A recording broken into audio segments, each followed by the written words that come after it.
네, 반갑습니다. 네, 아주 만나 뵙게 돼서 너무 반갑습니다. 오늘부터 이 BTN에서 오늘도 행복했으면 좋겠습니다 라는 이제 프로그램을 요즘에 이제 좀 비대면 그 언택트 이제 시대다 보니까 거기에 이렇게 맞추어서 저도 이런 프로는 이제 처음이게 된 것 같은데요. 여러분들을 이렇게 그 화면으로라도 이렇게 직접적으로 만나뵐 수 있어서 너무나도 반갑고 참 이런 또 시대가 있구나 하는 또 이런 생각도 하게 되네요. 오늘부터 이제 우리 제목에서 보는 것처럼 오늘도 우리 모두가 행복했으면 좋겠다 하는 이런 마음을 담아서, 이런 축원의 마음을 담아서 이런 프로그램을 이제 하게 됐습니다. 말 그대로 불교는 그 괴로움과 괴로움의 소멸에 대한 가르침이죠. 그게 이제 사성제인데요. 모두가 이 괴로움의 소멸이라는 것이 쉽게 말하면 그 괴로움을 소멸했을 때 바로 행복이 드러나기 때문에, 본래 있던 본연의 행복이 드러나기 때문에 이 괴로움의 소멸을 불교에서는 이야기를 합니다. 그것을 좀 긍정적으로 말했을 때 이제 행복이다라고 이렇게 얘기를 할 수가 있겠죠.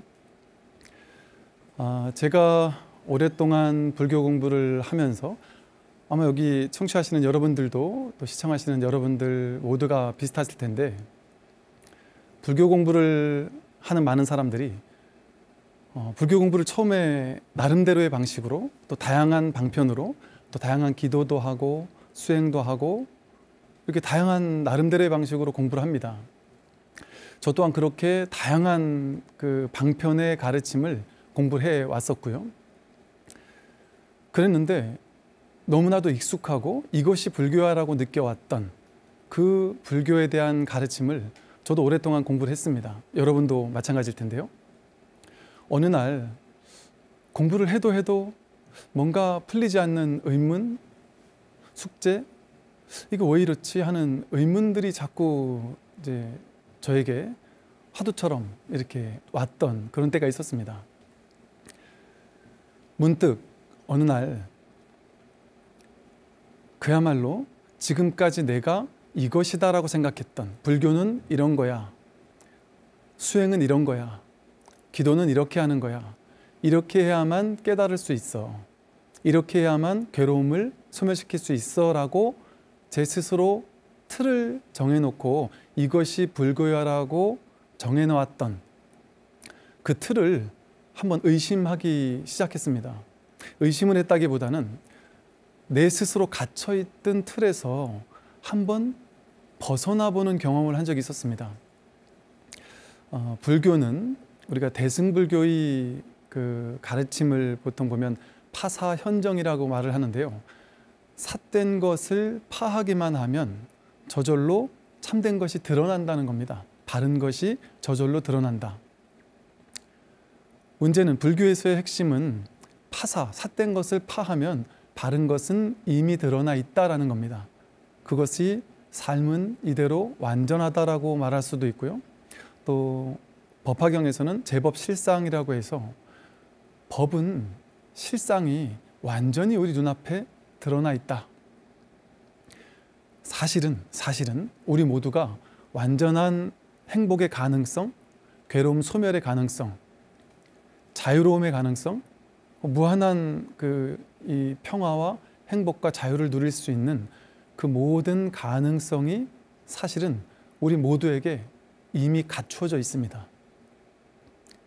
부처님에게만 갖춰져 있는 것이 아니라, 큰 스님들에게만 갖춰져 있는 것이 아니라 저나 여러분들 같이 우리 모두, 이 평범한 우리들 또한 부처님과 똑같은, 그것을 이제 불성이라고도 표현을 하고, 선에서는 본래 면목이라고도 하고, 초기 불교에서는 해탈, 열반이라고도 하지만, 이름을 뭐라고 부르든 상관없이 핵심은 우리는 본래 깨달아 있다라는 뜻입니다.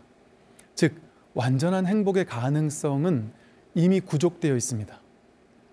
모두에게. 내가 아무리 부족하고 못났고 괴롭고 아프고 과거에 잘못한 게 많더라도, 못난 게 많더라도, 남들보다 너무 뒤처지는 것 같고 세상에서 뒤처지는 것 같이 느낀다고 할지라도 그 어떤 것에도 상관없이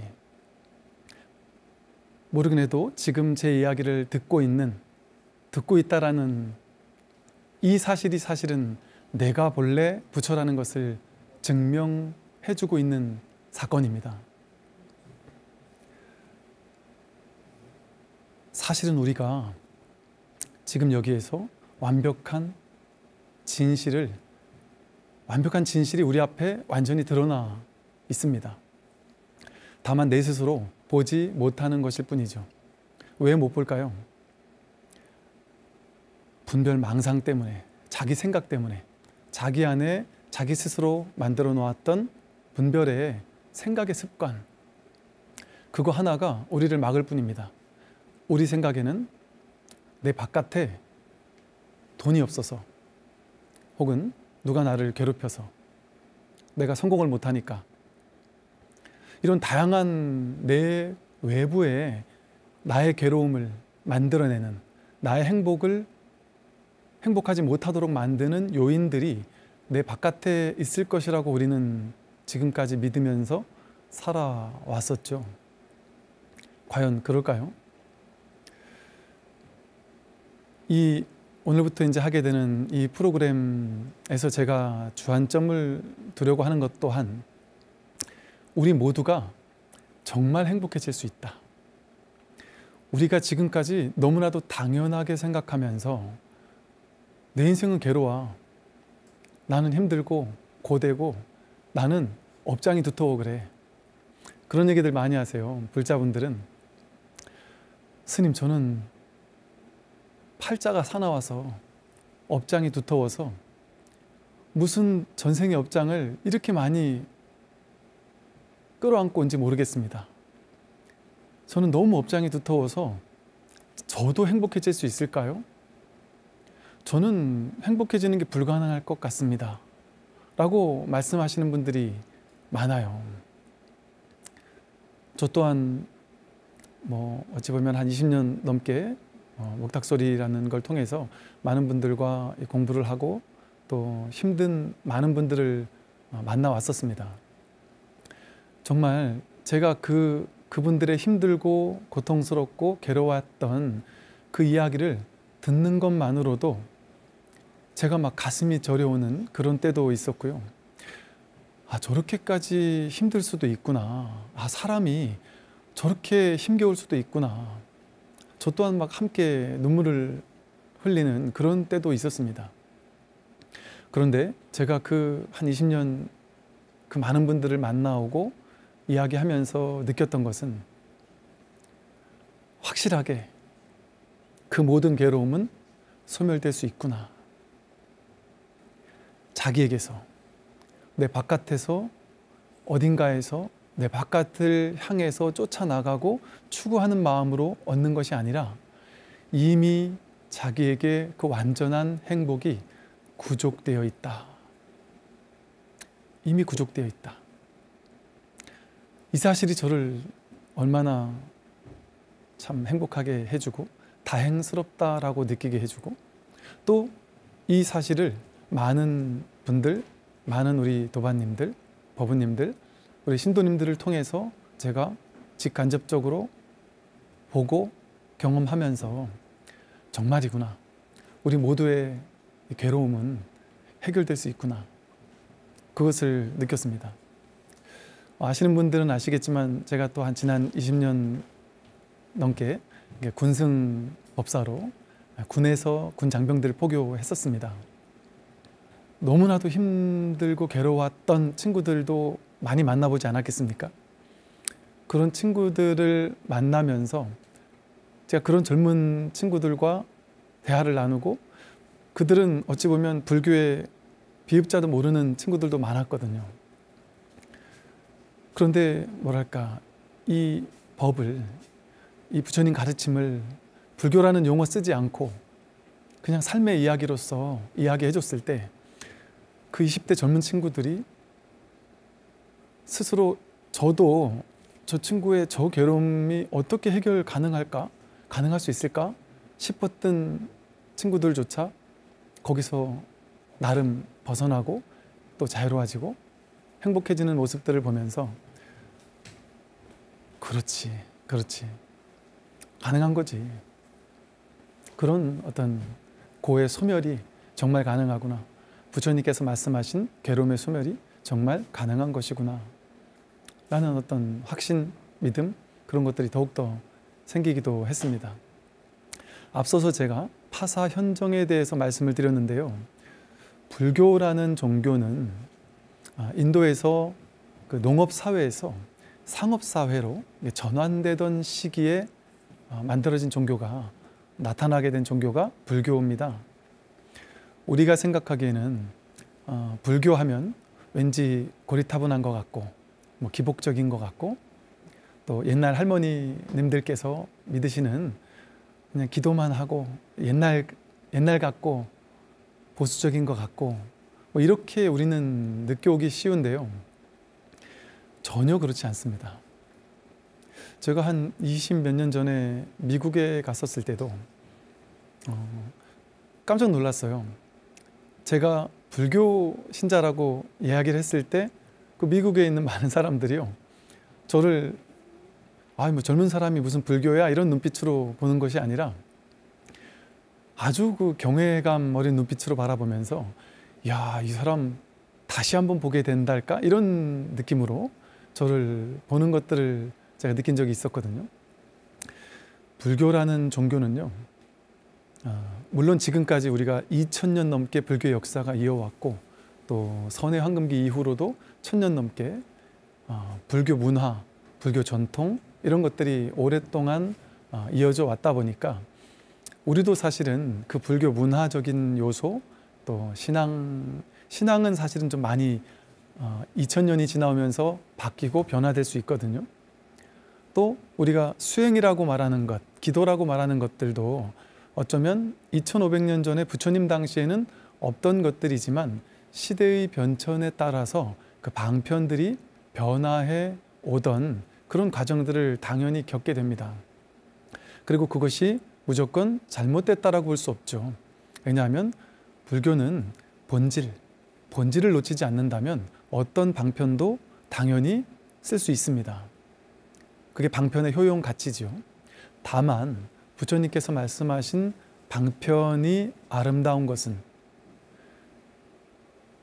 임시 방편이라는 말처럼 방편은 전부 다 임시로 세웠다가 깨뜨릴 수 있을 때 진정한 그것은 방편의 효과를 볼 수 있습니다.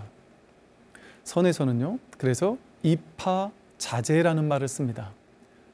세울 립자, 깨뜨릴 파자. 방편을 세웠다가 방편을 깨뜨릴 줄 알아야 한다. 그게 진정한 방편의 효용가치라는 거죠. 방편을 계속 쓰기만 해서 이것만이 절대 진실이야 라거나 그 방편에 사람들이 머물게 하면, 집착하게 하면 그것은 불교에서 말하는 무주법이 아니죠. 불교의 무주법이라는 것은 어디에도 머물러 있지 말라는 것이거든요. 어디에도 집착하지 말라는 것이거든요. 왜 머물지 말라고 하고 집착하지 말라고 할까요? 머무를 게 없기 때문에 그래요. 본래 집착할 게 어디에도 없기 때문에 그렇습니다. 이렇게 얘기를 하면 많은 분들이 그러세요. 아니 스님, 불교는 다른 거는 다 집착 안 해도 불교에 가르치면 집착해야 되는 거 아닙니까? 또 불교의 교리는 이거는 절대 진실 아닙니까? 라고 얘기를 합니다. 근데 부처님께서도 나는 평생 법을 설했지만 한 법도 설한 바가 없다라고 말씀하신 것처럼 불교의 모든 교리는요, 이것을 주장하기 위해서, 이것을 내세우기 위해서, 이것만이 절대 진실이야, 그러니까 이것만 쥐면 돼 라고 해서 불교 교리에 집착하거나 머물게 하기 위해서 만들어진 방편이 아닙니다. 불교 교리를 이제 앞으로 차차 하나씩 공부를 하겠지만 연기법이든 무아든 삼법인이든 사성제든 12처, 18개, 오온 모든 불교의 가르침은요, 그것이 아니다라는 얘기를 하기 위한, 이거야, 이것만이 절대 진실이야, 그러니 이것을 놓치지 말라고 하는 목적을 가지고 만들어진 것이 아니라 이것도 아니다, 무와 나도 아니다, 나와 세상 모두가 연기된 것이라 실제가 아니다, 진실이 아니다, 무상하고 무아인 것 아니냐, 오는 실체가 아니다, 12초 18개가 진실이 아니다, 모든 부처님 가르침은 아니다라는 얘기를, 어디에도 우리가 멈춰 있지 않도록, 머물지 않도록, 집착하지 않도록, 세울 때 세우더라도 깨뜨릴 때 깨뜨릴 줄 알도록 해주기 위한 방편으로 임시로 세우는 것이 부처님 가르침입니다. 그래서 정말 뭐랄까요, 지혜로운 법문은 계속해서 세우기만 하는 법문이 아니라 스스로 세웠다가 또 거기에 머물러 있을 때는 그것을 깨뜨릴 줄 아는 법문입니다.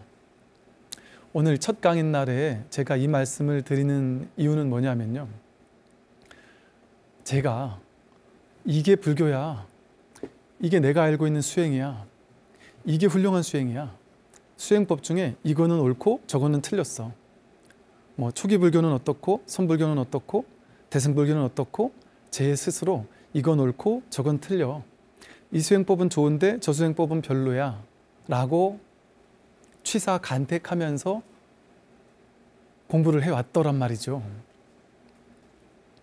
저의 허물을 제 스스로 보지 못했던 것이죠. 도대체 무엇이 문제였을까?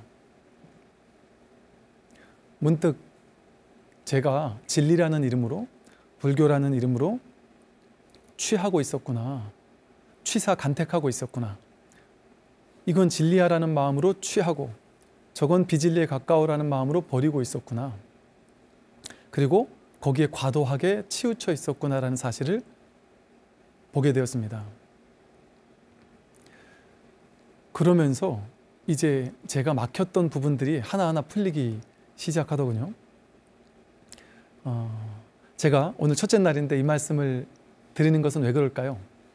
제가 아마도 모르긴 해도 여러분들께서 마음을 열고 들어주신다면, 취사간택하는 마음으로 저 스님 이러고 팔짱 끼고 앉아서 이 스님 설법 잘하네, 못하네, 저에겐 너무 어렵구나, 내가 들을 만한 근기가 안 되겠다, 저에겐 뭐 다 아는 얘기야, 너무 쉽구나, 이런 식으로 취사간택하는 마음을 잠시만 유보한 채 열린 마음으로, 마음을 열고 한번 들어봐 주십사 하는 말씀을 하고 싶은 거예요. 왜 그러느냐, 제가 그랬던 것처럼 그동안 제가 불교계 안에서 좀 치우쳤다고 느꼈던 부분들을 때로는 깨뜨리는 이야기들을 하기도 할 겁니다.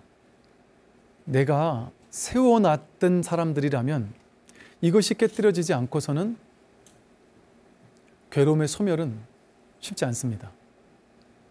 많은 사람들이 너무 괴롭다라고 할 때 10년, 20년, 30년 하나의 지점에서 30년 동안 그 괴로움을 깨뜨리지 못하신 분들을 봬요. 근데 그분이 사로잡혀 있는 지점을 말씀을 드려도 이해하지 못하십니다. 심지어 어떤 분들은 무슨 말씀을 하세요, 스님? 저는 그거 집착하지 않습니다. 혹은 스님, 저에게 괴로움을 해결해 주는 건 좋은데 저보고 이건 정말 옳은 생각이에요, 제 인생 전체를 이 생각 하나 가지고 살아왔는데 그걸 내려놓으라면 어쩝니까? 그거는 내려놓으라는 얘기 하지 말고 제 괴로움만 없애주세요. 당신이 쥐고 있는 거 요거 하나는 놓지 못하면서 이것 때문에 괴로운데 이거 놓란 말은 절대 하지 마십시오, 스님. 근데 내 괴로움은 해결해 주세요. 그렇게 얘기하더란 말이죠. 그거 내려놓으라 했을 때 결코 못 내려놓습니다. 그런데 마음을 열고 문득 그 한 생각을 내려놓았을 때요, 그분들 표현이 어떠냐 하면, 어떻게 나는 한 생각 내려놓은 것뿐인데 내가 지난 10년, 20년, 30년을 이 한 지점에서 끊임없이 괴로워했다라는 사실이 믿어지지 않습니다. 아니, 이렇게 자유로운 걸 내가 왜 공연히 붙잡고 있었죠?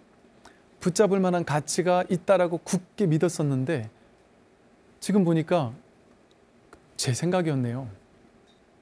사실은 자기의 허물에서 놓여나면, 그래서 불교에서는 이걸 경전에서 보면요, 자기 눈에 눈병이 있으면 허공에 허공꽃이 흩어진다, 이런 이야기가 있어요. 자기 눈병인 줄 몰랐던 거예요. 바깥에 이렇게 허망한 무언가가 실제 있다라고 착각했던 것이죠. 사실은 모든 것이 자기 허물입니다. 이 사실을 받아들일 수 있는지 한번 스스로에게 되물어 보십시오. 내가 지금 겪고 있는 모든 괴로움의 문제는 전부 다 내 문제입니다. 내가 해결할 수 있는 문제입니다. 문제의 원인이 100% 나에게 있다라는 사실이 받아들여질 때 어떤 일이 벌어지느냐 하면, 문제를 해결할 수 있는 힘과 지혜가 나에게 있구나, 바깥에 있는 것이 아니었구나, 내가 노력이 부족해서 그런 것도 아니었고, 공부를 덜해서 그런 것도 아니었고, 돈이 부족해서 그런 것도 아니었구나. 자기에게서 그 원인이 있다라는 사실을 자각하게 되는 순간 바깥으로 늘 쫓아다니던 자기 한 생각이 자기 내면을 향하게 됩니다. 내 허물이 무엇인지를 보게 됩니다. 이제 앞으로 차차 공부를 하겠지만, 나 아닌 타인, 이 세상, 나도 진실이 아니고 이 세상도 진실이 아니에요. 한 생각, 허망한 망상이 나를 조작해서 만들어냈을 뿐이고 세상을 내가 조작해서 만들었을 뿐입니다.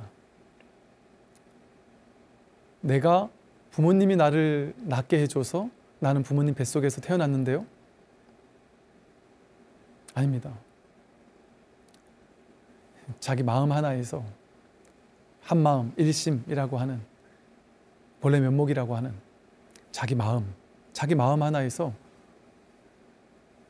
삶과 죽음도 나왔고요, 나도 너도 나왔고요, 이 세상 모든 존재가, 이 세상 우주 만유가, 삼라만상 모든 것이 자기 마음에서 나왔어요. 세상 안에 내가 와서 살다가 가는 것이 아니라 내 마음 안에 이 우주가 펼쳐지고 사라지고 하는 거예요. 우리는 이 몸 위주의 삶을 살다 보니까 이 몸이 나라고 생각하고, 느낌, 생각, 의지, 의식이라고 하는 오온이 나라고 생각하면서 살다 보니까 이 몸에 갇힌, 몸뚱이에 갇힌 그 생각밖에는 하지를 못했던 겁니다. 그러니까 이 몸이 나고 생각이 나야 이렇게 느끼니까 자기 생각을 고집하고 있죠. 자기 분별 망상을 고집하고 취하고 있었던 거예요. 그거를 취하는 동안에는 진정한 행복은 올 수 없습니다.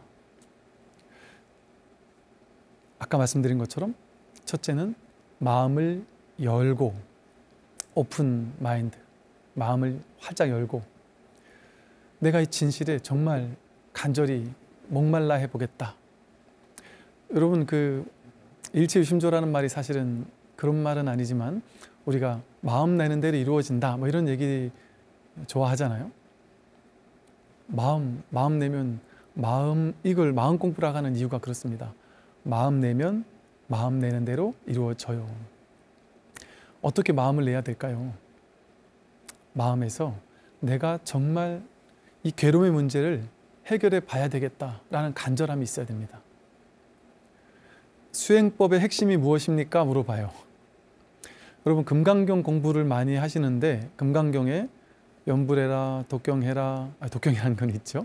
뭐 좌선해라, 아니면 뭐 다양한 수행 방법에 대해서 얘기하는 건 별로 없죠. 금강경에서 발, 안욕 따라 삼맥 삼보리 하는 얘기가 지속적으로 나와요. 최상의 깨달음을 얻겠다라고 발심해라, 마음을 내라 하는 겁니다. 제가 언젠가 그 서울에 이제 큰 사찰에 가서 이렇게 초청법회를 했던 적이 있었어요. 그 계신 분들, 정말 많은 분들이 계셨는데 그분들에게 금생에 내가 부처님처럼 깨달아서 부처가 되겠습니다 하는 발심을 하신 분이 혹시 계시면 손 들어봐 주시겠습니까? 했더니 한 분 계셨습니다. 깜짝 놀랐어요. 대부분 불자분들은 내가 어떻게 깨달아, 내가 어떻게 부처가 돼, 괴로움을 완전히 해결한다는 게 어떻게 가능하겠어. 언젠가 우리는 생사와 대적할 날이 오거든요. 생사와 대적해서 이겨낼 수 있는 이 공부를 하는 게 부처님 가르침이지, 내가 지금은 복이나 짓고 그러다가 언젠가 다음 생, 몇 생 후에 그때 가서 부처가 되겠습니다, 그런 소극적인 자세를 가지면 내가 마음 내지 않았기 때문에 그런 결과가 일어나지 않습니다. 첫째, 발심을 해야 한다. 오늘 여기 계신 분들께 제가 한번 여쭤볼까요? 여러분들 중에, 우리 도반님들 중에 저는 금생에 부처가 되겠습니다 하고 발심을 했습니다 하는 분들 한번 손 한번 들어봐 주실까요? 몇 분 손이 이렇게 올라가시네요. 네, 알겠습니다. 그 자세가 중요합니다. 지금은 이렇게 우리 방송에서도 이렇게 비대면 이렇게 법회를 하는데요. 놀라운 시대입니다. 지금의 시대는. 옛날에 이걸 생각해 보십시오. 석가모니 부처님께서, 육조 해능 스님께서, 조주, 마조, 황벽 스님 같은 걸출한 스님들께서 지금의 이 시대에 이렇게 온라인으로 법회할 수 있는 여건이 되었다면, 그래서 2500년 전에 부처님께서 걸어서 다닐 수 있는 그 제한된 공간에만 법을 펴시는 것이 아니라 정말 공개적으로 법을 펴실 수 있었다면 어떤 일이 지금 벌어질까요? 지금의 시대가 그런 시대입니다. 첫 번째, 부처님 당시에 출제가자 할 것 없이 무수히 많은 사람들이 깨달음을 얻는 일이 일어났습니다. 이 인류 역사상 놀라운 시대였죠. 출가자뿐 아니라 제가자들조차 무수히 많은 사람들이 깨달음을 얻는 시대였습니다. 그러다가 두 번째, 우리가 선의 황금기라고 불리는 육조 해능 스님으로부터 마조, 황벽, 임재, 조주, 이런 우리가 잘 알고 있는 그 당나라 때 선의 황금기를 구가했던 그 당시 스님들 이야기들을 들어보면요, 한 스님 밑에 백 몇십 명의 깨달은 도인들이 나타났다거나, 또 그 스승을 찾아서 가다가 그 마을에서 노파 분들께서, 할머님들께서 이 법을 찾아온 스님들에게 법거량을 하면서 아주 혼을 내는 이런 장면들이 많거든요. 출가자, 제가자 할 것 없이 그 스님 밑에 가까이 있던 많은 사람들이 너도나도 깨달았습니다. 우리가 방거사 많이 알지만 방거사, 보살님, 따님 전부 다 쉽게 말해 깨달음을 얻었다라고 우리가 알고 있죠. 이렇게 깨달음이 무수히 일어나는 또 하나의 시대가 그 당시였습니다. 그런데 그때도 애석하게도 인터넷이 없었습니다. 그런데 제가 보기에 망상을 부려본다면 지금의 시대가 그 세 번째 인류 역사상 놀라운 일이 벌어지고 있는 시대라는 생각이 듭니다. 무수히 많은 정말 도인 아닌 도인들이 출현하고 있어요. 서양에도, 우리나라에도 평범한 주부, 평범한 회사원, 평범한 학생, 이 공부의 간절함을 가지고 있는 많은 사람들이 있습니다. 지금 이 시대에. 그런데 놀라운 점은 지금의 시대는 인터넷이 있고, 이렇게 유튜브가 있고, 이렇게 방송 매체가 있고, 불교 TV가 있고, 언제나 집안에서 편안하게 앉아서 내가 버튼만 누르면, 리모컨만 누르면 편안하게 이 스님 저 스님, 이 스승 저 스승의 가르침을 접할 수 있는 놀라운 시대입니다. 그렇기 때문에 제가 지금 말씀드린 것처럼, 첫째, 자기 마음만 확실하면, 자기 마음에 발심만 있으면 누구든 깨달을 수 있는 그런 놀라운 시대입니다. 어떤 마음이냐? 첫째, 발심을 해야 됩니다. 내가 반드시 나는 금생에 이 괴로움의 문제를 해결하고 가겠다. 2500년 전에 석가모니 부처님께서 하셨다면, 1000년 전에 선의 황금기 때 무수히 많은 스님들이 이 공부를 하셔서 괴로움의 문제를 해결하셨다면 왜 나는 못하겠느냐 하는 배짱이 있어야죠. 저 같은 수행 못하는 사람은, 근기 약한 사람은 그냥 복이나 짓고 몇 생 후에나 출가해서 그때 가서 깨닫겠습니다. 그렇게 생각할 필요가 없다. 부처님 가르침은 불이중도잖아요. 불이중도. 중도는 불이, 둘이 아니다는 거거든요. 차별심, 분별심을 여의는 것이 부처님 가르침의 핵심이에요. 출제가 근기 높은 사람, 낮은 사람, 깨달을 수 있는 사람, 없는 사람, 뭐 여자는 못 깨닫는다? 이런 게 있으면 그거는 부처님 불이중도가 아닙니다. 누구나 똑같습니다. 부처될 가능성은 누구나 똑같다. 거기에는 그 어떤 차별도 있을 수가 없습니다. 놀라운 점은요, 불교의 놀라운 특징입니다. 이 세상의 모든 학문은 열심히 공부하면 그 결과가 있어요. 열심히 운동하면 운동을 잘하게 돼요. 근육을 열심히 키우면 근육이 늘어납니다. 안 좋은 음식을 먹으면 몸이 망가지겠죠.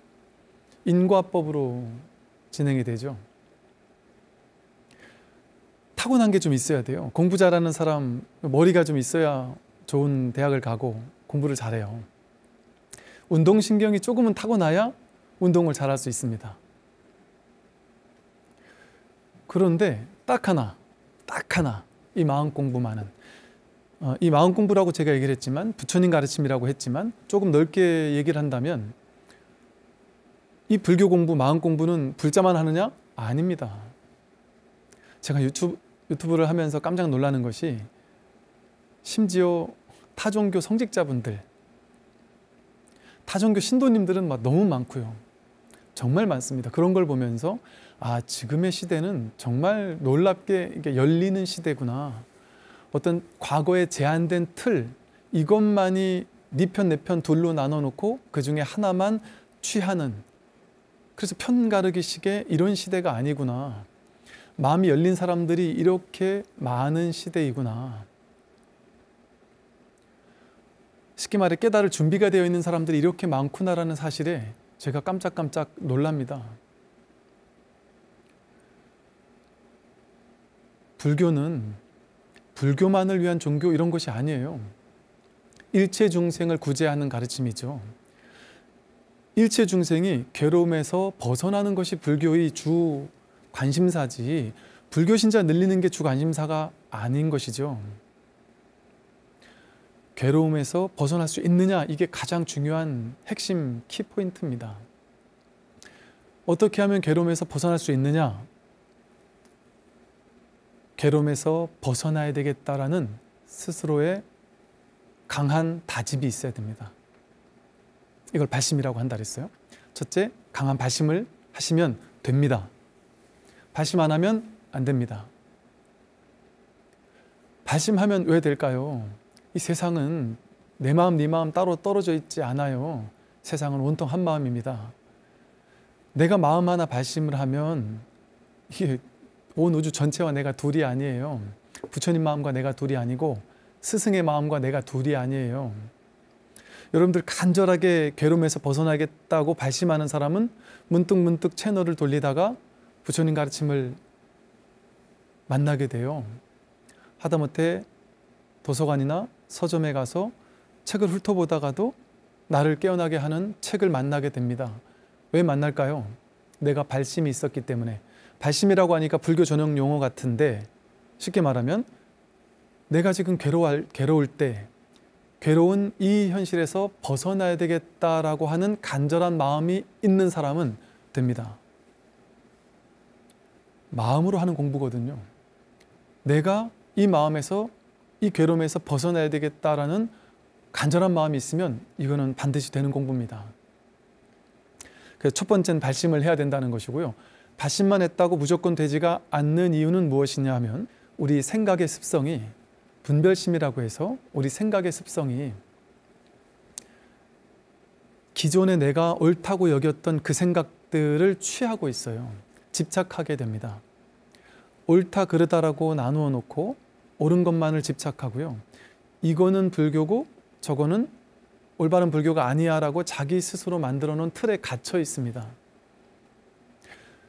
이 틀을 깨려는 마음, 이파자재라는 방편의 참된 의미를 모르면 나는 죽었다 깨어나도 이것만을 하겠습니다 라고 할 수 있단 말이죠. 한 단계 넘어서는 자기의 틀을 깨는 공부를 하지 못합니다. 자기의 틀을 깨지 못하면 그 괴로움에서 벗어나는 게 너무 어려워요. 10년, 20년 걸릴 수도 있습니다. 그런데 마음을 열고 있으면 자기 틀을 왜 못 깰까요? 내 스스로 자기 생각에 자기 스스로 집착하고 있기 때문에 그 틀에서 못 벗어나는 겁니다. 이 간절함이 있으면 스스로 마음을 열게 돼요. 마음을 활짝 열고서 내가 이 부처님 가르침에 내가 정말 한번 나를 내던져보자. 내가 옳다라고 생각하면서 내 견해를 가지고 부처님 가르침을 헤아리고 이해하고 머리로 옳다 그러다라고 해서 취사간택하는 그런 마음으로 공부하지 말고 속았다 치고 내가 한 몇 달만이라도 마음을 열고 저 얘기를 한번 들어보자 하는 열린 마음이 있으면 됩니다. 열린 마음이 있을 때 삿된 것을 깰 수 있는 지혜가 생겨나거든요. 내가 집착하고 있는 그 지점을 발견할 수 있는 지혜가 생기고 그 지혜를 확인한 뒤에는 그것을 과감하게 내려놓을 수 있는 그런 지혜가 생겨나거든요.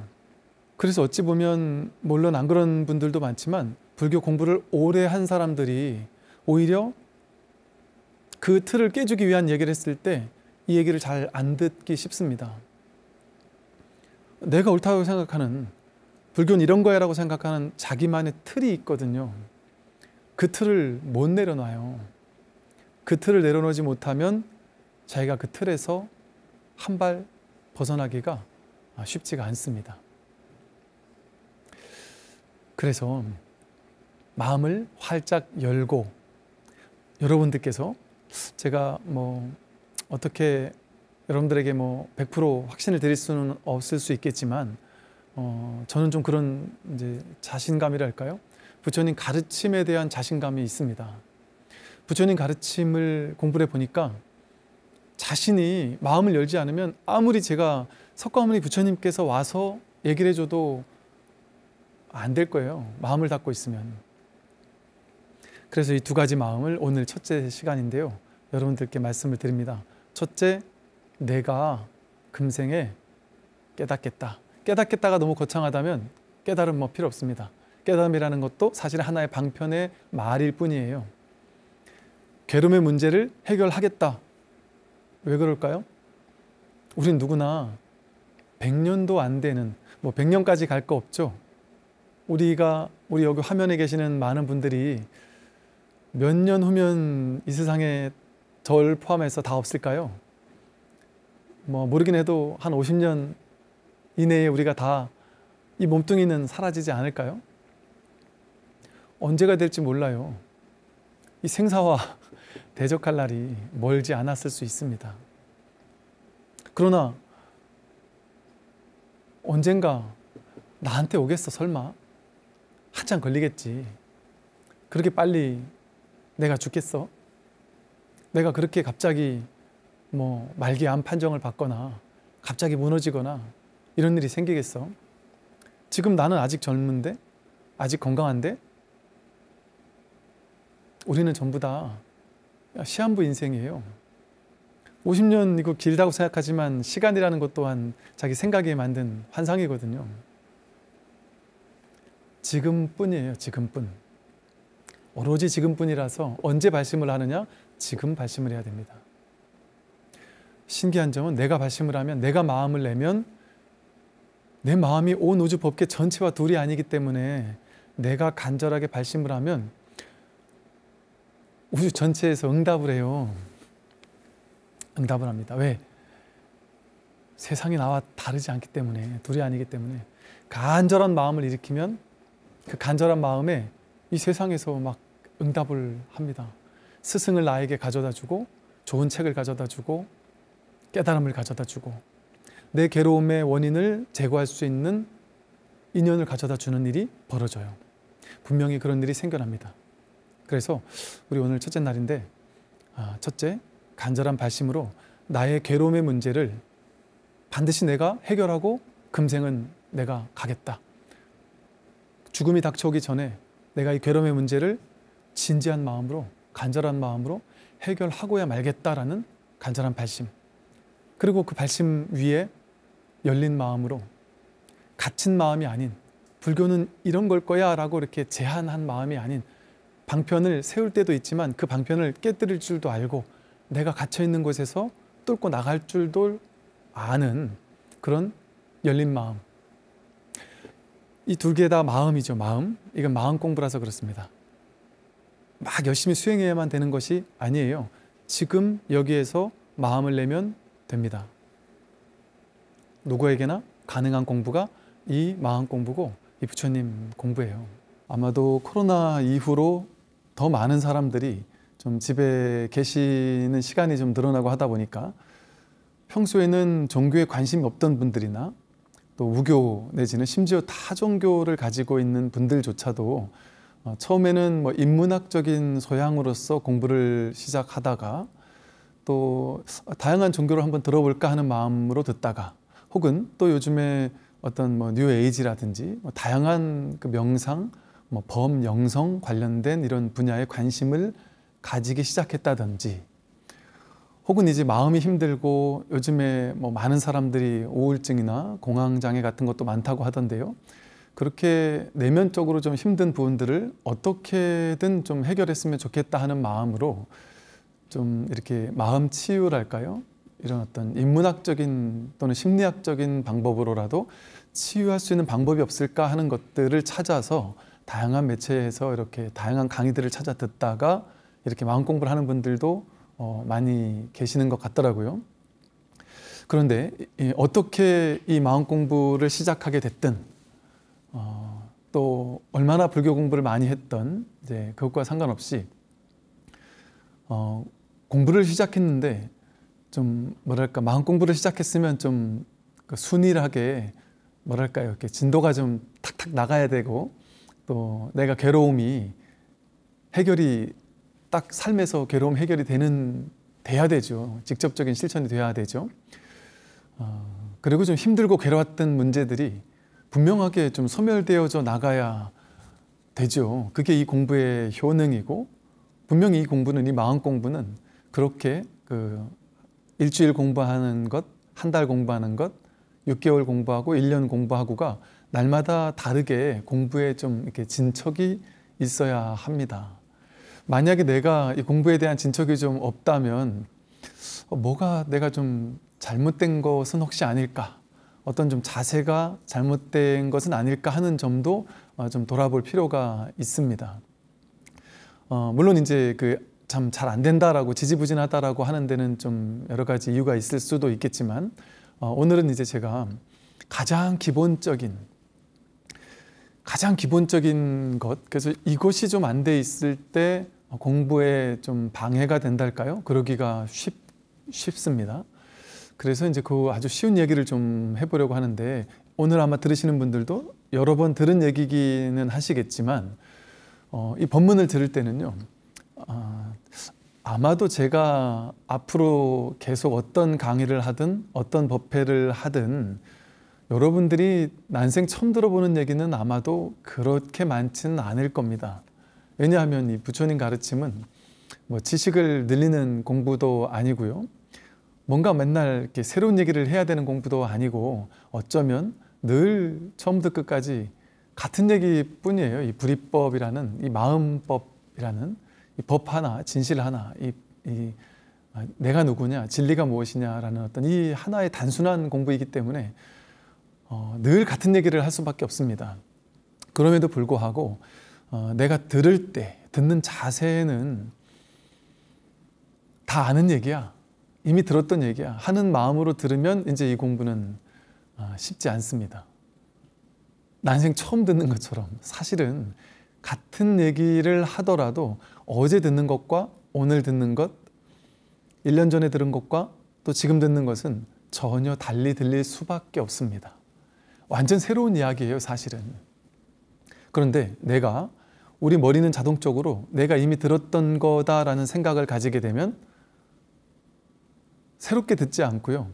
아는 거야 라고 머릿속에서 자동으로 아는 거야 라고 이렇게 생각하고 아는 거야 라는 생각이 일어나게 되면 그것을 자세히 듣지 않습니다.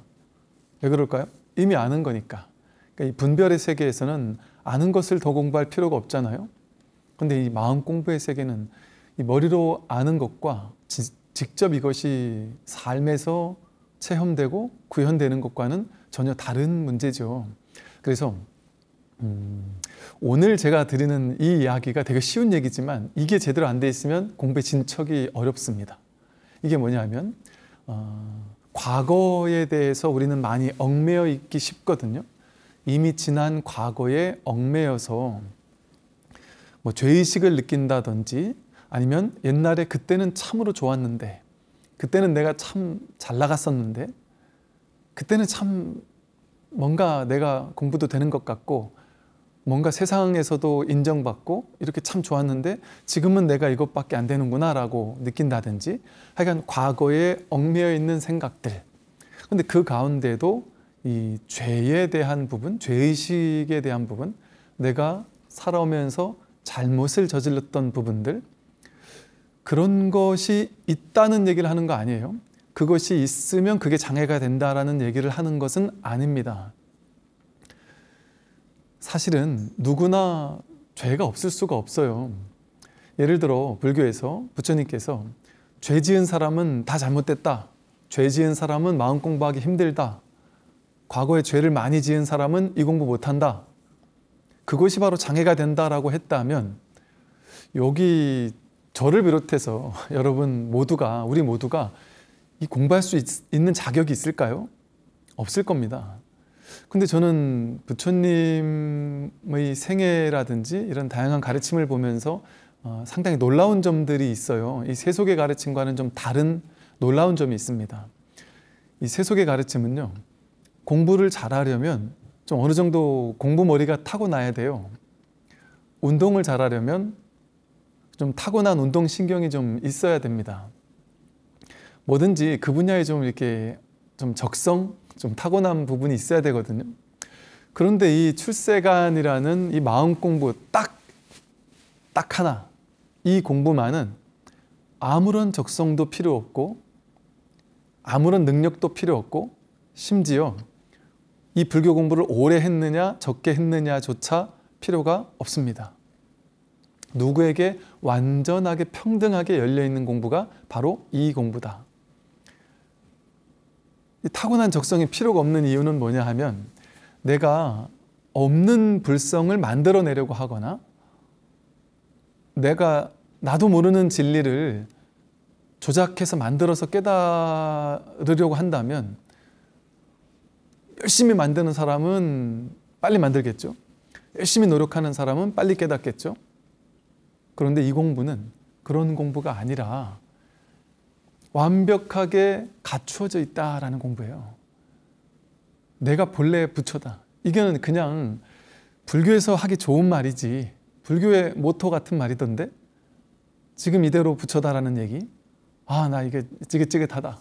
내가 어떻게 부처냐 이렇게 생각할 수도 있겠지만 이거는 그냥 불교의 모토 같은 이야기 그런 거 아닙니다. 내가 깨닫고 나면 그때 가서 부처가 되는 거지 지금은 아니지라고 생각하시겠지만 이건 진짜를 얘기하고 있는 거예요. 실상을 얘기하고 있는 거예요. 지금 여기에서 여지없이 부처이기 때문에 부처를 만들어낼 필요가 없고 만들어낼 필요가 없이 지금 여기서 완전한 부처로 지금 살고 있어요. 돼야 되는 것이 아니라 단 한 번도 부처로 살지 않을 수가 없습니다. 이미 되어 있으니까 될 필요가 없는 거죠. 될 필요가 없으니까 자격이 필요가 없습니다. 이미 되어 있는데 히말라야 정상에 올라가 있는 사람이 히말라야 정상까지 가려면 어떻게 가야 되지요? 여기가 정상인지 단지 모르고 있다면 방법을 가르쳐 줘야 될까요? 그냥 즉시 회심해서 돌이켜서 회광반조해서 내가 그 자리에 있구나 라는 사실을 그저 문득 자각하게만 해주면 될 뿐이지 엄청난 능력을 가지고 어떤 방법을 통해서 어떤 길로 가면 거기 도착할 수 있다라고 얘기할 수가 없단 말이죠. 그래서 누구나 도착해 있습니다. 누구나 도착해 있음에도 불구하고 내가 공부가 안 되는 것 같다. 그것은 내 스스로 방해할 만한 요소들, 요인들을 좀 가지고 있기 때문인 거예요. 그 가장 큰 공부를 방해하는 요인이 뭐냐? 바로 과거에 대한 얽매임이고요. 특히나 내가 과거에 잘못한 것, 죄 지은 것, 실수한 것, 심지어는 엄청난 말로 담지 못할 만한 큰 죄악을 저지른 것, 그것을 내가 쥐고 있는 마음, 그 죄의식에 사로잡혀 있는 마음, 그것이 있으면 공부가 잘 안 됩니다. 그런데 놀라운 점은 석가모니 부처님께서는요,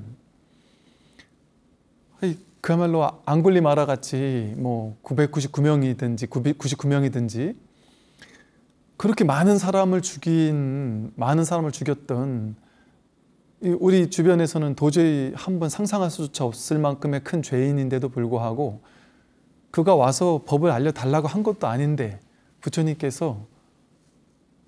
찾아가면 부처님도 죽일 판인데 부처님이 먼저 찾아가서 그를 구제해주고 아라한과를 증득하게 해주셨단 말이죠. 즉 부처님에게 있어서는, 이 진리에게 있어서는 여러분들이 과거에 어떤 큰 잘못을 저질렀다 할지라도 노프라블럼입니다. 물론 참회하지 말라는 얘기는 아니에요. 당연히 참회해야 하고, 또 참회하지 않는다면 그 죄에 대한 과보는 인과응보로서 받게 됩니다. 그 인과응보를 부정하는 얘기를 하는 것은 아닙니다. 그러나 그럼에도 불구하고, 죄를 지었음에도 불구하고, 내가 너무 나쁜 생각을 하고 살았음에도 불구하고, 과도한 욕심이 잔뜩 있음에도 불구하고, 누군가를 괴롭혔음에도 불구하고, 그 모든 잘못에도 불구하고 이 깨어남의 공부는, 다른 공부는 모르겠지만 이 깨달음의 공부는 가능하다. 자격이 미달이 아니다 말이죠. 자격 미달일 수 없습니다. 단 그 죄의식에 사로잡혀 있는 마음을 내가 여전히 붙잡고 있다면 그 마음 때문에, 그 죄의식 때문에 내 공부에 진척이 없습니다. 그래서 부처님께서 죄를 저지른 제자들에게, 그때 죄를 저지른 제자들에게 앞으로 모든 제자들에게 이 잘못은 하지 말아라 라고 공표한 것, 그것들을 모아놓은 것을 계율이라고 합니다. 왜 계율을 지으셨을까요? 이 계율은 절대 진리라서, 절대 진실이라서 반드시 이 계율을 지키지 않으면 안 돼라는 어떤 정해진 실체로서 계율이 있는 것이 아니라 그때 만드신 거거든요. 그건 그때 왜 만드셨을까요? 죄의식 때문에 내가 잘못한 것이, 이제 아주 상식적으로 생각해 보세요. 여러분이 지난주에, 어제 살생을 저질렀거나 아주 큰 도둑질을 했거나 삿된 음행을 저질렀거나 나쁜 짓을 했다고 생각해 보세요. 오늘 앉아가지고 명상을 하고 마음 공부를 하고 법문을 듣는데 이게 귀에 들리겠습니까? 떨려서, 두려워서, 내가 언제 죄의 과보를 받을지 모르는데, 심지어 아주 완전 범죄를 저질렀다 할지라도 우리는 누구나 자기 마음속에 부처님은 다 알고 계실 것이다, 이런 어떤 진리는 다 알고 있을 것이야. 죽고 나서 염라대왕 앞에 가면 내가 살아왔던 삶이 이렇게 다 스쳐 지나간다고 하던데, 그때는 세상 사람들은 다 속여도 그 염라대왕의 그 수정구슬은 속일 수 없을 것인데 하는 마음들을 누구나 가지고 있단 말이죠. 즉 그 죄의식을 안고 있어요. 그 죄의식을 안고 있는 동안에는 이 마음 공부하는 데 큰 장애가 됩니다. 왜 장애가 되겠느냐? 죄를 저질렀다라는 것이 정해진 고정된 실체로서의 잘못이기 때문에, 죄를 저지른 사람은 절대적인 죄인이기 때문에 그게 공부에 장애가 된다는 말이 아닙니다. 그럼 뭐가 장애가 되느냐? 내가 죄의식에 사로잡혀서 죄의식을 집착하고 죄의식을 붙잡고 있기 때문에, 그걸 내려놓지 못했기 때문에, 참여하지 못했기 때문에 방해가 될 뿐입니다. 이 말의 바탕은 뭐가 있느냐 하면, 실제 이 세상에 죄와 복은, 선과 악은 따로 정해져 있지 않다라는 사실, 않다라는 진실이 이 말에는 깔려 있죠. 선과 악이, 죄와 벌이 실질적으로 정해져 있는 것이 아닙니다. 똑같은 행위를 했는데 복이 선이 될 수도 있고요. 똑같은 행위를 했는데 죄가 될 수도 있죠, 당연히. 전쟁 났을 때 적들을 죽이는 것은 엄청난 영웅적인 행위죠. 많이 죽이면 많이 죽일수록 복을 짓는 거 아니겠어요? 근데 평소에는 큰일 날 일이죠. 우리나라에서 내가 한 사람과 결혼해서 잘 살고 있는데 다른 여자를 또 만났다, 다른 남자를 또 만났다. 이건 아주 큰 잘못이죠. 그러나 일부 다처제나 일처 다부제 국가 같은 곳에서 여러 사람을 만났다. 그게 그렇게 크게 문제되지 않을 수 있고, 오히려 능력 있는 사람이라고 비춰질 수도 있겠죠. 사람의 손을 이렇게 만진 것이, 어떤 사람의 손을 만지면 사랑의 표현이지만 어떤 사람의 손을 만지면 이거 성추행이 되고 범죄가 될 수 있습니다. 인연 따라, 상황 따라 동일한 행위가 어떤 시대에는 죄가 되고 어떤 시대에는 복이 되기도 하고요. 어떤 나라에서는 죄인 것이 다른 나라에서는 전혀 죄가 아닌 것들도 많습니다. 선악이라는 것, 잘못이라는 것, 이것 또한 마찬가지예요. 실체가 없습니다. 이 사실을 깨닫는 것이 진짜 참회예요. 그래서 천수경에도 그러죠. 사참회와 이참회가 있다고 그러죠.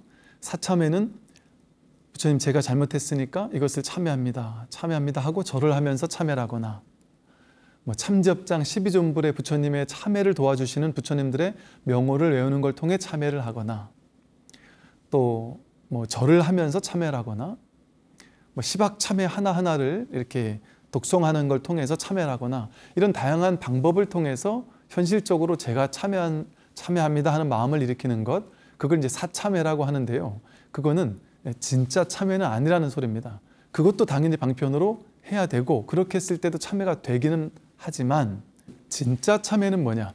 이참회라고 하는데, 진짜 참회를 이제 천수경에 이렇게 얘기하죠. 죄무자성 종심기. 죄라는 것은 무자성이라서 마음 따라 일어날 뿐이다. 죄는 본래 자성이 없다. 죄는 본래 자성이 없어요. 그 행위를 했다고 내가 절대적으로 죄를 진 사람이다 라는 절대적인 어떤 것이 없습니다. 죄무자성 종심기인데, 심양멸시 죄영망. 마음이 멸할 때 죄 또한 멸한다. 죄망심멸 양구공. 죄와 죄의식이라는 그 마음이 함께 멸할 때, 공하다라는 사실을 깨달을 때, 이것이 바로 진정한 참회다. 죄라는 것이 본래 실체가 없다라는 사실을 깨닫는 것, 내 마음 따라 그저 일어났을 뿐이구나라는 사실을 깨닫는 것, 그것이 진짜 참회입니다.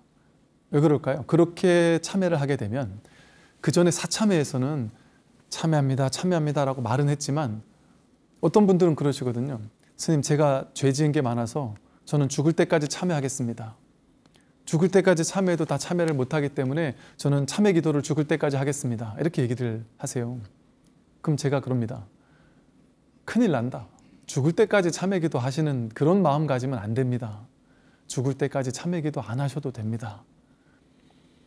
참회 기도 하시려면 짧게 한 일주일이든 3일이든 짧게 진심으로 참회하고, 그리고 이 마음 공부를 해서 죄라는 것이 정말 실체가 없다라는 사실을 빨리 깨닫는 것, 그것이 진짜 참회다. 그러니 참회하고 나서 그 다음에 마음 공부하겠습니다 이렇게 하는 게 아니란 말이에요.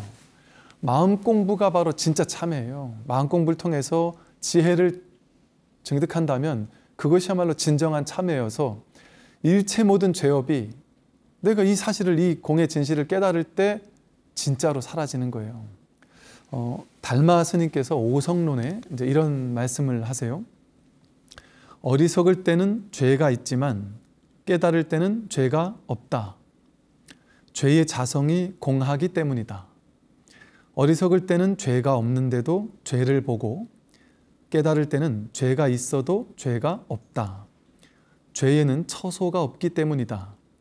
그래서 경전에서는 모든 법에는 자성이 없다고 했다라고 말씀을 하세요. 어리석을 때는 죄가 있어요. 그러나 깨달을 때는 죄가 없습니다. 이게 진짜 참회예요.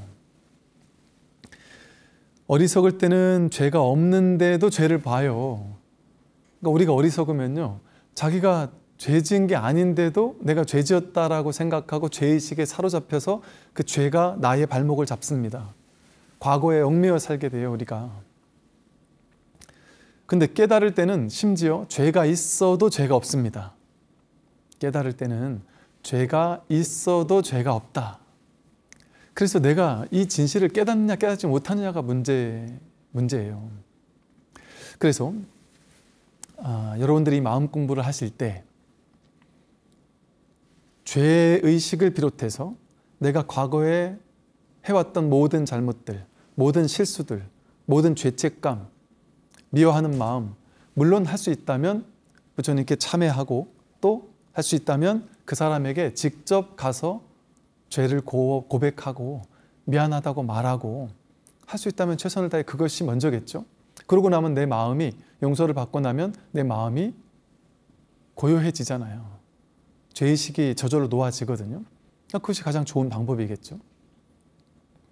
그러나 그럴 여건이 안 된다면, 내가 잘못을 저질렀지만 그 사람이 이미 먼저 떠났다든지 그럴 여건이 안 된다면 내 마음속에서 진심으로 참회를 하는 걸 통해서 이것이 내 마음속에 붙잡고 있었던 허상이구나라는 사실을 깨달아서 지난 과거를 통으로 내려놓는 것.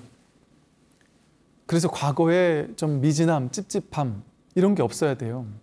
그래서 이 마음 공부하는 사람은 어떨 때 공부가 잘 되겠어요?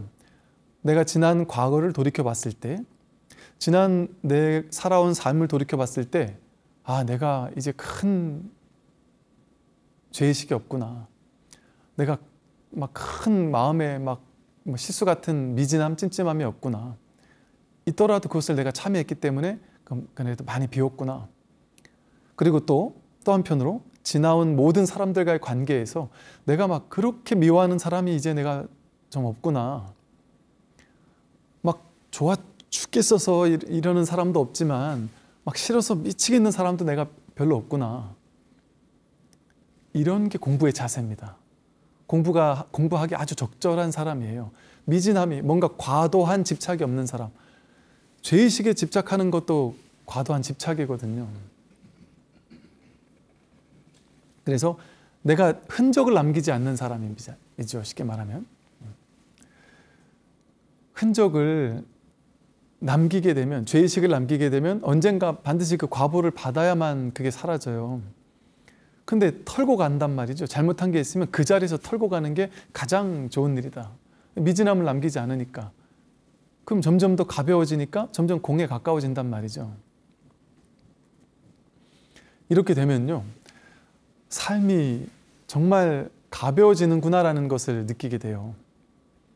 내가 세상을 돌이켜보건대, 지나왔던 삶을 돌이켜보건대 내가 막 과도하게 미워하는 사람이 어느 순간부터 없네? 내가 막 그렇게 생각만 해도 막 치를 떨 만큼 미운 사람이 이 세상에 아무도 없구나. TV를 보다가도 정치인들 싫어하는 사람이 나온다고 막 화를 내거나, 연예인들이 마음에 드는 사람이 나온다고 막 과도하게 좋아하거나, 이런 것들이 좀 많이 쉬워져요. 그게 잘못됐다라는 것은 아닌데, 이 마음 공부하기 위한 자세로서는 극단에 치우치지 않게 되다 보니까, 이건 이제 지금 좀 그런 일이 있다 하더라도 자기가 또 나는 과도하게 좋은 게 있고 과도하게 싫은 게 있으니까 내가 공부하기 쉽지 않겠구나 하고 자기 자신을 또 막 나무랄 필요는 없습니다. 그건 또 다른 집착을 하는 거죠. 지금 그런다면 그건 그냥 내버려 두세요.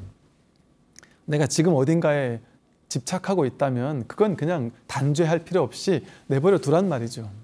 그걸 반드시 없애야 된다 이렇게 해서 유의 조작으로 없애는 것이 아닙니다.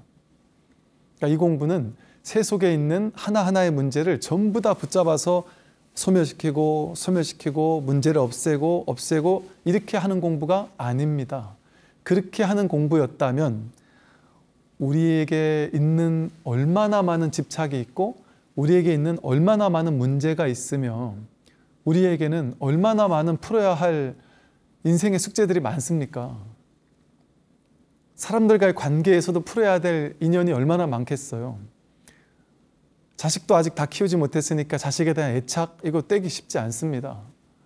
내가 싫어하는 만날 때마다 마주치는 저 싫어하는 사람에 대한 증오, 미움, 나에게 잘못한 저놈에 대한 증오심 이거 없애기 쉽지 않습니다. 그거 하나하나를 전부 다 되새겨서 다 참회하라? 이게 사참회의 방법인데 그 사참회의 방법보다 더 좋은 진참회가 있단 말이에요. 이 진참회의 방법은 하나하나의 내가 지금까지 살아왔던 모든 잘못과 문제와 괴로움들을 하나하나 다 풀려고 하면 안 된다. 그건 유의 조작이다. 그게 나쁜 방법은 아니지만 안 하는 것보다야 월등히 좋은 방법이기는 하지만 그것보다 더 좋은 방법이 있습니다. 이참회의 방법이다. 공예의 방법이다. 마음 공부의 방법이다. 어떻게 하는 게 진짜 참회냐? 과거를 내려놓는 것이냐? 모든 집착과 세상을 살아가면서 일어날 수 있는 모든 문제들을 일시에 해결할 수 있는 방법이냐? 뭐냐 하면요. 그 모든 것을 시비 걸지 않는 거예요. 그 모든 수백 수천 가지 문제를 다 풀려고 하지 않아도 됩니다. 다 풀려는 그 마음을 내려놓고 한 놈만 팬다고 하듯이 한 문제만 가지고 늘어지면 된다. 이 마음의 문제. 왜? 모든 문제는 전부 마음의 문제이기 때문에 내가 지금까지 알게 모르게 지어온 죄가 얼마나 많겠습니까? 모르고 지어온 죄도 많거든요. 알고 지은 죄도 있지만 그거 어떻게 다 하나하나 참여할 수가 있겠어요? 어떤 단체에서는 태어나면서부터 기억날 때부터 지금까지 기억나는 모든 기억들을 5살 때, 6살 때, 7살 때, 초등학교 1학년 때, 2학년 때 하나하나 몇 날 며칠이라도 좋으니 다 기억해가지고 잘못한 걸 하나하나 다 참여하라고 다 어디다가 뭐 집어 던지라고 막 이런다는 거죠. 그렇게 해서 이 공부가 어떤 방편으로서 뭐 작은 도움은 될 수 있을지 몰라요. 그러나 그게 오히려 죄의식을 더 강화시킬 수도 있습니다. 이미 지나가서 다 잊어버린 것까지도 다 끄집어내가지고 어디다 집어 던진다고 의지적으로 마음을 낸다고 해서 그게 그렇게 되겠어요? 그래서요, 이 유마경에 보면요, 그 세종께서 우파리 존자, 계율 제1의 우파리 존자에게 유마희를 찾아가서 문병을 좀 하고 와라 했더니 우파리 존자가 저는 좀 가기가 꺼려집니다. 얘기를 해요. 왜 그러느냐 이랬더니 옛날에 어떤 부처님 제자들이 부처님께 직접 가긴 뭐해서 우파리 존자를 찾아와서 우파리 존자님 저희가 잘못을 저지르고 죄를 지었습니다. 어떻게 하면 참여할 수 있을까요? 했을 때 우파리 존자가 그들에게 그 제자들에게 법문을 해주고 계율을 설해주고 해서 근심과 후회를 제거하게 해주고 허물을 깨끗이 없애도록 해주었어요. 그래서 그 제자들이 나에게 와서 제가 이러한 잘못을 저질렀습니다 했더니 우파리 존자가 이러한 잘못에 대해서 참회해라 어떻게 해라 하나하나 나열해서 그들이 참회하도록 이렇게 이끌어줬단 말이죠. 그랬더니 그때 그것을 보던 유마거사가 나타나서 그 우파리 존자를 나무라면서 이렇게 얘기했습니다. 우파리 존자시여, 이 두 비구의 죄를 더욱 두텁게 만들지 마십시오. 그렇게 그거 하나하나를 참회해라 라고 얘기해 주는 것은 오히려 그들의 죄를 두텁게 만드는 거란 얘기죠. 마땅히 곧장 근심과 후회를 제거하게 하여 계율을 범한 허물이 그들의 마음을 어지럽히지 못하도록 해야 합니다. 곧장 그들의 근심과 후회를 곧바로 제거해줘서 계율을 범했던 그 허물의 마음, 그 죄의식, 그것을 곧장 일어나지 않도록 해줘야 한다. 왜 그럴까요? 죄의 자성은 안에도 있지 않고 밖에도 있지 않으며 그 둘 사이에도 있지 않기 때문입니다. 부처님 말씀처럼 마음의 때가 끼었기 때문에 중생이 때가 있는 것이고 마음이 깨끗하면 중생이 깨끗합니다. 이처럼 마음 역시 안에 있는 것도 아니고 밖에 있는 것도 아니고 중간에 있는 것도 아닌 것처럼 죄의 본성도 그러합니다. 또한 모든 법이 그러하여 진여에서 벗어나지 않습니다 라고 유마경에서 설하고 계십니다. 즉 이렇게 유마거사가 말씀하신 것처럼 이 대승불교에서의 진정한 참회는 바로 이런 것이거든요. 여러분들이 과거에 지었던 그 많은 잘못이나 죄업이나 실수나 또 죄가 아니더라도 지금 내가 풀어야 할 모든 문제, 실수, 모든 삼라만상의 모든 문제들을 하나하나 다 해결해야 하는 것이 아니다. 그것이 본래 공에서 본래 문제가 아니라는 사실, 어디에도 죄라는 것은 고정된 실체로서 있지 않다라는 사실, 그 사실에 눈 뜨는 거예요. 문제를 하나하나를 내가 다 없애고 나서 문제 해결되는 것이 아니라 그게 본래 문제가 아니었구나라는 사실을 깨닫는 거예요. 바다 위에 무수히 많은 파도가 치고 있습니다. 파도 하나하나를 다 없애가지고 제거해서 바다로 만드는 게 아니에요. 파도가 그대로 바다였구나라는 사실을 자각할 때, 그때 파도가 치더라도 아무 문제가 없습니다. 그렇게 되면 아까 달마 오성론에서 말씀하신 것처럼 깨달을 때는 죄가 있어도 죄가 없게 됩니다. 죄에는 처소가 없다라는 사실을 알기 때문에. 이제는 물결이 치는 그대로 본래 바다예요. 깨닫기 전에는 중생들이 계율을 하나하나 지켜야 되잖아요. 계율을 쫓아가서 지켜야 되잖아요. 깨닫고 나면 계율이 나를 따라오게 돼요. 내가 계율을 쫓아가는 게 아니라 내가 하는 행위 하나하나가 전부 다 계율에 어긋나지 않게 된단 말이에요. 심지어 겉으로 봤을 땐 어긋나는 것처럼 보일지라도 그것은 어긋나는 게 아니게 된다.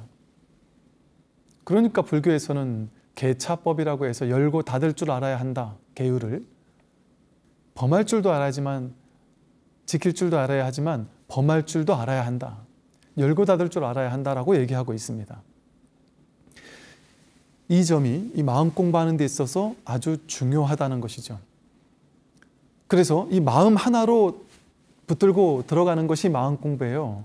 하나하나의 세상사 모든 문제들, 괴로움들, 이런 것들을 하나하나 해결해 나가는 건 아니다. 그건 그냥 내버려 두십시오.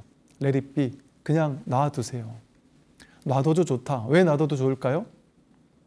그거는 법의 입장에서 보면, 진리의 입장에서 보면 문제가 아니기 때문입니다. 문제 그대로 문제가 아니에요. 즉 제법이 그대로 실상이라고 했죠. 총목볼이라고 했죠. 지금 드러나고 있는 이 삶 그대로가 아무 문제가 없습니다. 법계의 실상으로 보았을 때는 제법 개공이에요. 제법 실상이고 이대로 아무 문제가 없단 말이에요. 이거 교리 아닙니다. 진실로 실상에 눈뜨게 된다면 이 실상의 자리는 본래 그러한 자리이단 말이죠. 이 세상에는요, 문제가 나에게만 왜 이렇게 문제가 많이 일어나지라고 하겠지만 그렇지 않습니다. 내가 그것을 문제라고 시비 걸지 않으면 세상에 문제가 일어나지 않습니다. 세상은 늘 일어나야 할 일이 일어나야 할 바로 그 순간에 일어나야 할 만하니까 일어나는 거예요.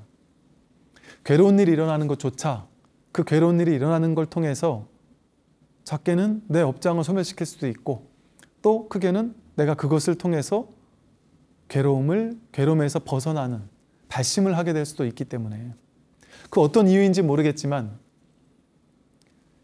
인연 따라 법계의 인과응보의 법칙에 따라 일어난단 말이죠. 일어나고 사라지는 그 인과응보의 법칙은 아무런 문제가 없습니다. 이 사실을 깨닫지 못하더라도 이 사실에 대해서 완전히 허용하는 것, 진리를 완전히 허용하는 것, 내 생각을 믿지 않고 진리를 믿는 자세, 그게 마음 공부인의 자세예요. 내 생각은 나는 잘못했어, 잘했어. 내 인생은 이래야 되는데 왜 이런 일이 벌어졌지? 내 인생은 이러면 안 돼, 다르게 바뀌어야 돼. 그건 자기 생각이에요. 그럼 진리의 생각은 어떨까요? 지금 이러해야 합니다. 지금 이대로여야 합니다. 그게 바로 진리의 생각이에요. 내 생각은 나는 조금 더 잘생겼으면 좋겠다, 조금 더 돈이 많았으면 좋겠다, 조금 더 성공했으면 좋겠다라고 그 생각을 믿지만 진리의 생각은 어떨까요? 지금 나에게 있는 경제력이 정확히 진리입니다. 지금 내가 안고 있는 이 모든 문제들이 그대로 진리로서 왔단 말이에요. 이 진실을 믿는다면 우리의 삶의 자세가 어떻게 바뀔까요? 두려워하지 않게 됩니다. 완전히 삶을 내맡기게 됩니다. 내 생각을 믿는 게 아니라 진리를 믿게 돼요. 즉 삶을 믿게 돼요. 삶이 바로 진리고 삶이 바로 진실입니다. 내가 내 눈에 보이는 모든 것들이 저 바깥에 보이는 것이 있고 보는 내가 있는 게 아니에요. 보이는 것을 빼고 보는 나를 얘기할 수 없어요. 들리는 걸 빼고 들리는 나를 말할 수 없습니다. 보이고 들리고 경험되는 모든 것들이 그대로 나와 둘이 아닌 하나예요. 내가 겪고 있는 이 모든 것들이 그대로 진리의 실상입니다. 진리 아닌 것은 하나도 없단 말이죠. 그러면요, 얼마나 걸림없어지겠습니까? 얼마나 시원해지고 얼마나 당당해지겠어요? 어딜 가도 두렵지 않아요. 삶 전체가 통으로 나 하나인데요. 나라는 진실 하나인데요. 나도 진리고 부처도 진리고 온 우주 삼라만상의 통으로 진리 하나밖에 없는데요. 불이법이라는 둘로 쪼갤 수 없는 하나의 법신 비로자나 부처님의 몸이거든요. 이 삼라만상 모든 것들이. 어디 가서 도대체 두려움을 찾을 수가 있겠습니까? 근심 걱정할 수가 있겠습니까? 완전 자유입니다. 완전 해탈입니다. 지금 이대로. 그랬을 때 문제 있는 그대로 전혀 문제가 아니다. 문제 아닙니다. 그랬을 때 진정으로 나를 용서해 주게 됩니다. 아니, 본래 부처님은 단 한 번도 단죄한 적이 없다라는 사실을 깨닫게 됩니다. 그 누구도 나를 심판할 수 없구나라는 사실을 깨닫게 됩니다. 이 세상에 나를 심판하는 누군가 그런 거 없다. 자기 분별이 자기를 심판하는 거예요. 자기 분별이 자기를 괴롭히는 거예요. 이런 말이 있어요. 이제 제가 써놓은 글 중에 죄의식에서 벗어나라. 죄의식에 묶인 마음이 유일한 죄다. 우주에 선악의 심판관이 있다라는 것은 환상일 뿐이다. 그것은 다만 방편일 뿐이었죠. 죄의 과보를 통해 깨달을 뿐 죄의식에 사로잡히지는 말라. 죄의식에서 벗어나면 죄는 없다. 당신은 언제나 용서받고 있다. 이 우주 법계는 언제나 사랑으로 자비로 용서할 뿐이지 처벌하거나 심판하지 않는다. 내가 나를 처벌하지 않는데 누가 나를 처벌하죠? 물론 인과응보는 있다 말이죠. 인과응보는. 그러나 그건 처벌이 아니에요. 죄에 대한 너 나쁜 짓 했지? 너 이 나쁜 놈 일로 와 해가지고 나를 괴롭히기 위해서 아주 기분 나쁜 놈이니까 너는 벌받아 하고 응징하기 위한 게 아니에요. 내가 응징을 당하는 그 순간에조차 여러분은 우주로부터, 법계로부터, 부처님으로부터, 하나님으로부터 단죄받지 않습니다. 어머니가 자식이 잘못한 걸 보고 자식을 진정 사랑하기 때문에 자식을 혼내고 때리기도 한단 말이에요. 그런 일이 일어난단 말이죠. 과보로서, 인과응보로서. 그러니까 나쁜 일이 일어난다 할지라도 그 또한 법계의 진리로서 왔단 말이에요. 나를 일깨우기 위한 놀라운 지혜로서 왔습니다. 그러니 삶을 통째로 허용하고 수용할 수밖에 없어요. 아니, 삶은 언제나 100% 허용되고 있고 수용되고 있고 완전히 용서되고 있고 단죄한 적이 없습니다. 이게 진짜 진리예요. 다만 옛날에 어리석은 중생들에게 이렇게 얘기를 하면 막 마구잡이로 나쁜 짓을 하는 사람들이 많았단 말이에요. 그러다 보니까 좀 겁주는 것이 필요한 때가 있었단 말이죠. 옛날에 공부도 많이 못하고 나쁜 짓을 많이 하는 사람들이 그냥 너 잘못하면 지옥 간다 한마디 하는 게 오히려 그 사람들 잘못 안 하게 하기 위한 더 쉬운 방법인 때가 있었단 말이에요. 근기가 낮은 사람들이 있었던 때는 옛날에 지금같이 이렇게 공부 많이 한 사람들이 모여 사는 시대에는 그런 방편을 쓸 필요가 없습니다. 죄 받는다, 단죄 받는다 이런 방편 쓸 필요 없어요. 여러분들은 절대 죽고 나서 내가 심판받겠지, 지옥 가겠지 이런 두려움에 사로잡힐 필요가 없습니다. 완전히 100% 용서받고 있구나. 나는 완전히 무한한 자비와 사랑의 어머니이신 대자대비하신 아버지이신 사생의 자부이신 부처님, 그러니까 이 신을 아버지라고 하고 뭐 어머니 대지라고 하고 부처님을 사생의 자부 아버지라고 하잖아요. 그게 진짜 부모님과도 같은 자비요 사랑이라는 거거든요. 그런 걱정조차 할 필요 없다. 그냥 딱 하나 내가 이 마음 공부해서 마음자리 확인해서 진짜 내가 누구인지 확인해서 이 진짜 공이 뭔지 이 죄의식이라는 게 정말 공이었다라는 사실을 내가 자각해야 되겠구나. 이 사실 하나만 붙잡고 늘어지면 된단 말이에요. 그러니까 이 마음 공부하는 게 곧 참회예요. 참회 따로 할 필요 없단 말이죠. 물론 방편으로 참회를 할 필요 있겠지만 간단하게 참회하고 나서는 그냥 이 마음 공부에 뛰어들어도 좋다. 마음 공부를 통해서 진정한 참회를 하게 되기 때문입니다. 그리고 이 진정으로 참회하고 용서하게 되었을 때 가벼워져요. 두려움이 없어져요. 죄의식이 사라져요. 세상에 미래가 두렵다는 생각도 없어져요. 과거가 사라지면 미래도 사라져요. 두려워할 과거도 없고 근심 걱정할 미래도 없구나. 오로지 지금이라는 매 순간의 진실, 진정한 나, 진정한 법밖에 없구나라는 사실을 눈뜨게 됩니다. 뭐가 두려울 게 있겠습니까? 그래서 이 진정으로 날마다 좋은 날일 수밖에 없구나라는 사실을 자각하게 된다. 이것이 진정한 참회고, 그러니까 이 마음 공부가 진짜 참회예요. 이 법문 듣고 공부하는 것이 진짜 진정한 참회다. 오늘은 여기까지 말씀을 좀 드리고, 그래서 여러분들이 마음 공부하는 자세로서 이렇게 탁 털어버리고, 내가 미진함 붙잡고 있는 뭔가가 있다면 털어버리고 그러고 공부를 하실 수 있도록 오늘은 이런 말씀을 먼저 드리도록 합니다. 오늘 여기까지 말씀드리겠습니다. 성불하십시오.